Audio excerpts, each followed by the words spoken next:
Hi guys, আসসালামু আলাইকুম। Ruby kitchen হাউসে আপনাদের সবাইকে স্বাগতম। আবারও নতুন একটা রেসিপি নিয়ে আপনাদের মাঝে হাজির হলাম। তো এখন আমের সিজন, সবাই বাড়িতে কম বেশি আম আছে।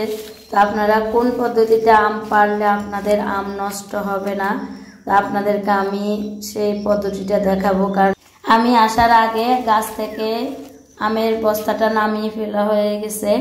তো আমি এখন আপনাদেরকে দেখাচ্ছি কিভাবে উনি গাছে বসে এভাবে সবগুলি আম বস্তার মধ্যে রেখে উনি নিচে নামিয়ে নিয়ে আসছে। দুই একটা আম তো নষ্ট হবে। এভাবে পদ্ধতিতে যদি আপনি আম পারেন তাহলে আপনার আম নষ্ট হবে না। যারা যারা এই পদ্ধতিটা জানেন না, আজকে আমার ভিডিওটা দেখে আপনারা এই পদ্ধতিতে আম পারবেন, আমাকে কমেন্ট করে জানাবেন।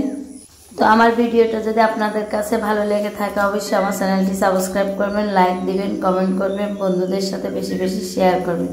তো আমি কাঁচা আমটা পাড়ার পর ভর্তা করব। তো পাতলা পাতলা করে কেটে নিয়েছি, স্বাদ অনুযায়ী লবণ দিয়েছি, চিনি দিয়ে দিয়েছি, 1 চা চামচ দুধের গুঁড়া দিয়ে দিলাম, 1 চা চামচ।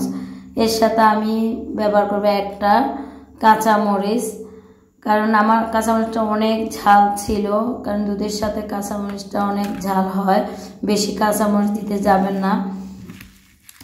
আমের এই ভর্তা রেসিপিটা আপনার বাসায় ট্রাই করবেন। সবাই সুস্থ থাকবেন, ভালো থাকবেন। আল্লাহ হাফেজ।